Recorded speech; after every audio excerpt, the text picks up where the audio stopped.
Chemistry class 9 बाब 6 solutions सबक 6 molarity आवां केमिस्ट्री जो उस्ताद नज़ीरुल्लाह चन्ना अवां के सिंध ऑनलाइन स्कूल में भलीकार असां जो के लेक्चर जा मौजू हूंदा मोलरिटी प्रिपेयरिंग मोलर सॉल्यूशन कीअं तैयार कजे एंड मोलरिटी न्यूमरिकल्स आख़िर में असां मोलरिटी ते जेके प्रॉब्लम्स ॾिनल आहिनि उहे हल कंदासीं।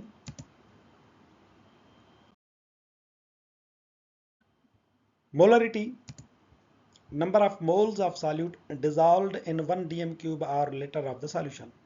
मोलरिटीअ जो मतिलबु आहे त केतिरा मोल्स सॉल्यूट जा सॉल्यूशन जे हिकिड़े लीटर में या डीएम क्यूब में गरियल आहिनि त उनखे चवंदासीं असां मोलरिटी। मिसाल जे तौर ते असां वटि हिकिड़ो ॻार आहे, उहो हिकिड़ो लीटर आहे या डीएम क्यूब आहे, ॿई बराबरि आहिनि। ॻार आहे असां वटि हिकु लीटर, उन में लूण जा 2 मोल गरियल आहिनि त असां चवंदासीं त इन जी मोलरिटी 2m आहे। वॾी एम सां असां मोलरिटी खे लिखंदा आहियूं ऐं उनजो यूनिट आहे मोल पर डीएम क्यूब। हिन मां ई वस्फ़ निकिरी ईंदी। मोल पर डीएम क्यूब जो मतिलबु आहे सॉल्यूशन जे डीएम क्यूब में केतिरा मोल सॉल्यूट जा गरियल आहिनि। For example 2 molar sugar solution. हाणे असां वटि हिकिड़ो शुगर सॉल्यूशन आहे, उहो 2 मोलर आहे। हिन जो मतिलबु आहे त शुगर सॉल्यूशन असां वटि 1 लीटर आहे, उन में 2 मोल खंड जा गरियल आहिनि। जेकॾहिं हुजे हा 1 मोलर शुगर सॉल्यूशन त उनजो मतिलबु हुजे हा त 1 लीटर शुगर सॉल्यूशन में शुगर जो 1 मोल गरियल आहे। या असां चऊं था मोलरिटी ऑफ हाइड्रोजन आयन इज़ 1 मोलर, त इन जो मतिलबु आहे त कंहिं बि एसिड जे ॻार में जेको 1 लीटर आहे उन में हाइड्रोजन आयन जेके आहिनि उहे उन्हनि जो मोल्स जो तइदाद आहे 1 आहे। तंहिंजे करे असां चऊं था त इन जी 1 मोलरिटी जेका आहे उहा आहे हाइड्रोजन आयन जी मोलरिटी घणी अथसि 1।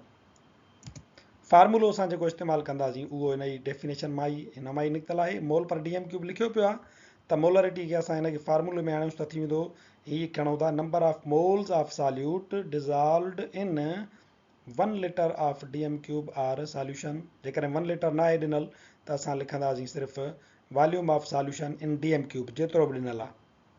हिन फार्मूले खे इस्तेमालु करे असां कंहिं बि सॉल्यूशन जी मोलरिटी मालूम करे सघूं था।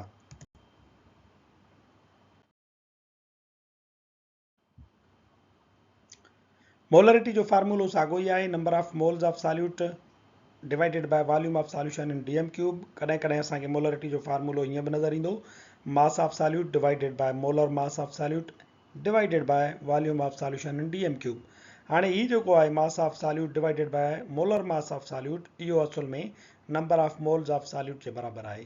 यानी कॾहिं कॾहिं ईअं थींदो आहे त असांखे कंहिं बि सॉल्यूट जो जेको आहे सो असांखे मास ॾिनल हूंदो आहे, सिर्फ़ु मास। हाणे उनजो असां मोल्स कीअं कढूं, उन मास खे असां वंड कंदासीं मोलर मास सां त पोइ नंबर ऑफ मोल्स उन सॉल्यूट जा निकिरी ईंदा। तंहिंजे करे असां चऊं था number of moles of anything, कंहिं बि शइ जा मोल्स तव्हांखे कढणा आहिनि त छा कंदव, तव्हांखे जेको उन हिसाब में उन प्रॉब्लम में मास ऑफ सॉल्यूट ॾिनो आहे उहो रखे उनखे वंड कंदव उन ई सॉल्यूट जे मोलर मास सां त तव्हांखे नंबर ऑफ मोल्स मिली वेंदा।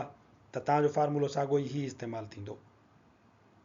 यूनिट जेको आहे मोलरिटी जो उहो मोल्स पर डीएम क्यूब आहे। मिसाल जे तौर ते जेका असां ॻाल्हि कईसीं त कॾहिं कॾहिं सॉल्यूट असांखे उनजो मास मिलियल हूंदो आहे, मोल्स न आहिनि मिलियल हूंदा। हाणे मास मिलियल आहे ऐं सवाल थो करे त मोलरिटी ॿुधायो, त मोलरिटी में त असांखे मोल्स रखणा आहिनि न मथां। छा कंदासीं असां, मास मिलियल आहे त उनखे असां पहिरियां मोल्स में कन्वर्ट कंदासीं। हिते लिखियलु आहे डिटरमिन नंबर ऑफ मोल्स इन 44 grams of carbon dioxide. Carbon dioxide जा 44 ग्राम मिलियल आहिनि, उन्हनि जो तव्हां मोल्स जो तइदादु ॿुधायो त घणो थींदो। हाणे हीउ फार्मूलो आहे number of moles of solute, mass of solute divided by molar mass of the solute gram per mole. हाणे छा कंदासीं असां, मास ऑफ सॉल्यूट घणो आहे 44 ग्राम, इहो असां रखंदासीं मथां। इनखे वंड कंदासीं मोलर मास सां, हिन जे मोलर मास सां। हिन जो मोलर मास केॾो अचे, हिन जो मोलर मास इन जे फार्मूला मां ई निकिरंदो। कार्बन जो घणो मास आहे 12 ग्राम, ग्रामनि में असां लिखंदासीं। कार्बन जो घणो आहे मास 12 ग्राम, प्लस ऑक्सीजन जो घणो आहे 16, पर ऑक्सीजन जा आहिनि 2 जेके आहिनि सो यूनिट हिते इस्तेमालु थियल आहिनि। त हाणे 16 ऐं 16 32, त यानी 12 हिकिड़ा ऐं 32 ॿिया त बराबरि थी वेंदो 44। त यानी 44 मथां 44 हेठां ॿिन्ही खे वंड कंदासीं त जवाबु मिलियो 1। त असां चवंदा त number of moles present in 44 grams of carbon dioxide is 1। 44 gram carbon dioxide में कार्बन डाइऑक्साइड जा मोल हिकु हूंदो। Determine the number of moles in 88 grams of carbon dioxide. Carbon dioxide जे 88 ग्रामनि में ॿुधायो त मोल केतिरा थींदा, हे फार्मूलो इस्तेमालु कंदव। मथां मास ऑफ सॉल्यूट 88 ग्राम, हिते 88 रखंदासीं। हेठां हुनजो मोलर मास कार्बन डाइऑक्साइड साॻियो ई आहे त 44 रखंदासीं। मथां 88 हेठां 44।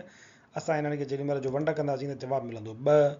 त असीं चऊं था कार्बन डाइऑक्साइड जे 88 ग्रामनि में कार्बन डाइऑक्साइड जा मोल घणा आहिनि, 2। Determine the number of moles इन 100 ग्राम ऑफ सोडियम क्लोराइड। लूण जा 100 ग्राम तव्हांखे ॾियूं था, ॿुधायो त हिन में मोल्स घणा हूंदा। हाणे असां छा कंदासीं त मथां रखंदासीं 100, छो त इहो हिन जो आहे मास। पोइ कढंदासीं हिन जो वरी असां मोलर मास। सोडियम जो वज़न आहे तक़रीबन 35.5। क्लोरीन जो तक़रीबन वज़न आहे जेको आहे सो सोडियम जो आहे 23 ऐं क्लोरीन जो आहे 35.5। हाणे सोडियम जो 23 ऐं 35.5 हिन जो क्लोरीन जो त ॿिन्ही खे मिलाईंदासीं त थी वियो 58.44 या 58.5। मथां रखियोसीं mass of solute 100 gram divided by molar mass of solute. Sodium chloride जो मोलर मास आहे 58.44। 100 खे वंड कयोसीं 58.44 सां त जवाबु मिलियो 1.711। ही आहे number of moles present in 100 grams of sodium chloride. ईअं असां कंहिं बि मास जे सॉल्यूट जे ॾिनल मास में नंबर ऑफ मोल्स मालूम करे सघूं था। Preparation of molar solution. Molar solution तैयार करणु। 1 molar mass of a solute is dissolved in a sufficient amount of water so that the total volume is 1 dm cube।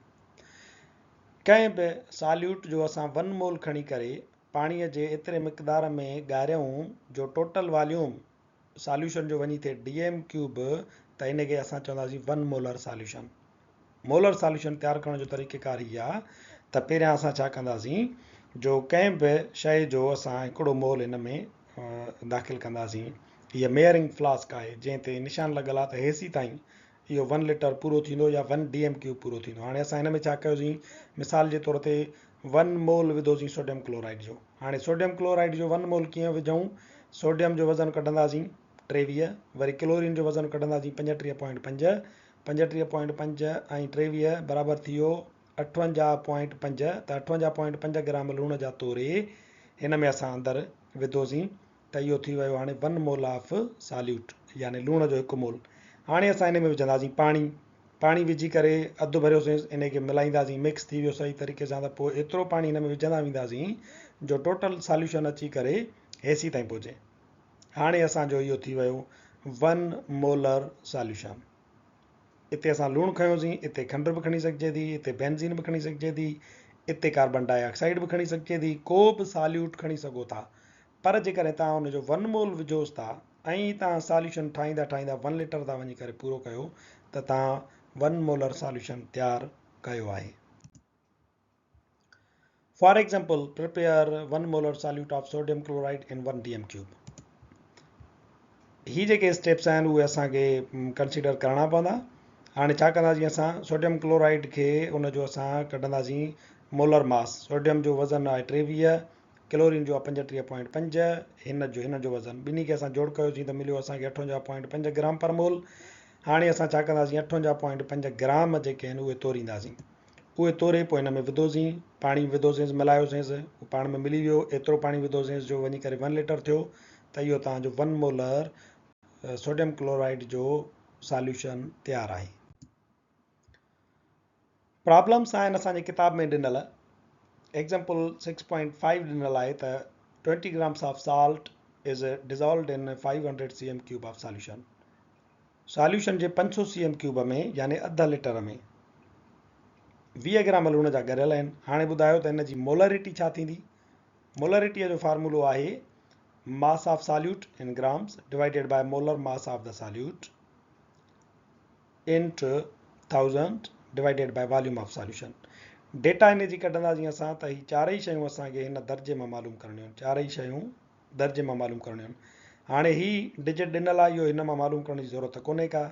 जेकी असांखे अखर ॾिनल आहिनि उन्हनि जा अंग मालूम कंदासीं। मास ऑफ सॉल्यूट पहिरियां ॾिसो त सॉल्यूट कहिड़ो आहे, 20 gram of salt is dissolved. 20 gram लूण जा ॻारिया वञनि था। हाणे इहो जेको लूणु आहे इहो सॉल्यूट आहे। घणो मास आहे 20 ग्राम, त मास ऑफ सॉल्यूट थियो 20 gram. Molar mass of solute ही आहे सॉल्यूट सोडियम क्लोराइड, उन जो मोलर मास कढंदासीं। सोडियम जो आहे 23, क्लोरीन जो थींदो वञी करे 35.5, टोटल थी वियो 58.5। हाणे मोलर मास बि असांखे मिली वियो 100 साॻियो ई। वॉल्यूम ऑफ सॉल्यूशन 1000 बि मथां रखियो पियो आहे, 100 न पर 1000। वॉल्यूम ऑफ सॉल्यूशन हे लिखियो पियो आहे 500 cm³ ऑफ सॉल्यूशन। इहा असांजी डेटा आहे, इहा डेटा कढीसीं। मोलरिटी असांखे मालूम करणी आहे। हाणे असां ही डेटा हिते पुट कंदा वेंदासीं। मास ऑफ सॉल्यूट जी जॻह ते 20 मथां, molar mass of the solute जी जॻह ते हे मोलर मास ऑफ सॉल्यूट 58.5 हेठां, वरी हे 1000 साॻियो ई। वॉल्यूम ऑफ सॉल्यूशन 500 cm³, इहो हेठां रखंदासीं। पोइ असां छा कंदासीं, हिननि खे हिन सां वंड कंदासीं ऐं हिन खे वरी हिन सां वंड कंदासीं। पोइ असां हुननि ॿिन्ही जे जवाबनि खे पाण में ज़र्ब कंदासीं त असांखे मोलरिटी मिली वेंदी। मास ऑफ सॉल्यूट 20 ग्राम ज़र्ब या 1000 हेॾां वारो, molar mass of solute 58.5 gram ज़र्ब या वॉल्यूम ऑफ सॉल्यूशन 500। हिननि खे पाण में पहिरियां ज़र्ब कयो, पोइ वंड कयो, तॾहिं बि ॻाल्हि साॻी आहे। हिन खे 20 खे हिन सां वंड कयो, हिननि खे हिननि सां वंड कयो, वरी पोइ ज़र्ब कयो, त बि ॻाल्हि साॻी आहे। असां हीअं कयोसीं सिधो, 20 खे 1000 सां ज़र्ब कयोसीं त 20,000, 58.5 खे 500 सां ज़र्ब कयोसीं त 29,250 जवाबु आयो। कैलकुलेटर खणी करे 20,000 ते तव्हां खोड़ो हणो 29,250 जो, त जवाबु तव्हांखे मिलंदो 0.683 moles per dm³। It is the molarity of this solution. ही फार्मूलो तव्हांखे यादि हुजणु घुरिजे। एग्जाम्पल आहे 6.6। What is the mass of oxalic acid present in 100 cm³ of 2 molar solution? 2 molar solution जा 100 cm³ असां वटि मौजूदु आहिनि ऐं उन में ऑक्ज़ेलिक एसिड ॻरियल आहे। हाणे ॿुधायो त उन में ऑक्ज़ेलिक एसिड जा केतिरा ग्राम पयल आहिनि। फार्मूलो साॻियो ई इस्तेमालु थींदो मोलरिटी वारो, पर उहो रीअरेंज थींदो, छो त हिन में असांखे मोलरिटी ॿुधाए थो, पर मास ऑफ ऑक्ज़ेलिक एसिड केतिरो ॻरियल आहे इहो पुछे थो। इन जे करे मोलरिटी जो ॿुधायल आहे त फार्मूले खे करिणो पवंदो रीअरेंज। फार्मूलो आहे असां वटि मोलरिटी बराबरि mass of solute in grams divided by molar mass of the solute multiplied by 1000 divided by volume of solution. हाणे वॉल्यूम ऑफ सॉल्यूशन मिलियल आहे 100 cm³, 1000 त कांस्टेंट आहे, उहो असां हिन में कोन ॻोल्हींदासीं छो त डिजिट आहे। Molar mass of solute oxalic acid जे फार्मूले मां कढी वेंदासीं। मोलरिटी असांखे ॿुधायल आहे 2 मोलर, मास ऑफ सॉल्यूट पुछे थो, तंहिंजे करे हाणे फार्मूलो त इहो ई थींदो, पर हिनखे रीअरेंज करिणो पवंदो। पहिरियां हिनजी कढूं था डेटा, मास ऑफ सॉल्यूट घणो आहे, इहो सुवाल आहे, mass of solute question mark. Molar mass of the solute, molar mass oxalic acid जो फार्मूलो खणूं था। Molar mass of solute oxalic acid जो फार्मूलो आहे C2H2O4। कार्बन जो हिकिड़ीअ जो वज़न आहे 12, ॿिनि जो थियो 24, हिकु हाइड्रोजन जो 1, त 2 हाइड्रोजन आहिनि त थियो 2, हिकु ऑक्सीजन जो 16, चइनि ऑक्सीजन जो थींदो 4 सोरो 64, 64 + 2 66, 66 + 2 24 बराबरि 90 ग्राम पर मोल। इहो आहे मोलर मास। हीअ बि निकिरी वियो। हीअ पुछा करिणो आहे 1000 त 1000 रहंदो। वॉल्यूम ऑफ सॉल्यूशन आहे 100 cm³, असां वॉल्यूम ऑफ सॉल्यूशन लिखियोसीं 100 cm³। मोलरिटी बराबरि आहे 2 moles per dm³। इहा असांजी मोलरिटी असांखे मिलियल आहे। हाणे असां छा कंदासीं, पहिरियां असां ईअं था कयूं त असां हिन डेटा खे हिन ई फार्मूले में पुट था कयूं। मोलरिटी 2, त हिते असां मोलरिटी जी जॻह ते रखियोसीं 2। मास ऑफ सॉल्यूट हिते कोने को ॾिनल पुछे थो, रखियोसीं मास ऑफ सॉल्यूट ज़र्ब या 1000। मोलर मास ऑफ सॉल्यूट 90, हिते असां रखियोसीं 90। वरी वॉल्यूम ऑफ सॉल्यूशन 100, हेॾो रखियोसीं 100। हाणे रीअरेंज कंदासीं। छा कंदासीं, हीअ जेके वंड में आहिनि शयूं, इहे असां खणी वेंदासीं परे पासे। हेॾां वारियूं जेके शयूं वंड में हूंदियूं परियां वेंदियूं त थी वेंदियूं ज़र्ब में, यानी मोलरिटी ज़र्ब या molar mass of the solute ज़र्ब या वॉल्यूम ऑफ सॉल्यूशन थी वेंदो। हीअ हेॾां मथां ॾिसो त हिन सां ज़र्ब में आहे, इहो जॾहिं होॾां वेंदो परे पासे ॾांहुं त थी वेंदो डिवीज़न में। हाणे हीअ बि शइ होॾां हली वई, हीअ बि शइ होॾां हली वई, बाक़ी बचो हेॾो मास ऑफ सॉल्यूट, त इहो असांखे कढण में थी वेंदो 16। हाणे 90 100 इहे परे पासे ॾांहुं वेंदा त हिन सां ज़र्ब में हलिया वेंदा।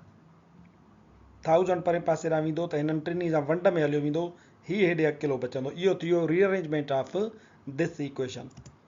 हाणे छा थियो, 2 ही 90 ऐं 100 हलिया विया मथे हिन सां ज़र्ब में, ज़रबिया 90 ज़रबिया 100 डिवाइडेड बाय 1000 उहो हेठां अची वियो। मास ऑफ सॉल्यूट असांखे ॻोल्हणो हो, उहो साॻियो हेॾां रखियोसीं। 2 ज़रबिया 90 ज़रबिया 100 वंडिया 1000 इन्हनि खे असां ज़रब कयोसीं। 100 ज़रबिया 90 ज़रबिया 2 त थी वियो असांजो 18000 डिवाइडेड बाय 1000। हाणे मास ऑफ सॉल्यूट असां कढूं त 18000 ते असांजो 1000 जो खोड़ो घणा दफ़ा वेंदो 18 भेरा, त असांखे जवाबु मिली वियो अथव mass of oxalic acid present in 100 cm³ of 2 molar solution is 18 grams. 18 gram oxalic acid जा हिन में ॻरियल हूंदा। असांजो जेको लेक्चर हिते पुॼाणी ते पहुचे थो। वधीक वीडियोज़ लाइ ॾिसंदा रहो सिंध ऑनलाइन स्कूल।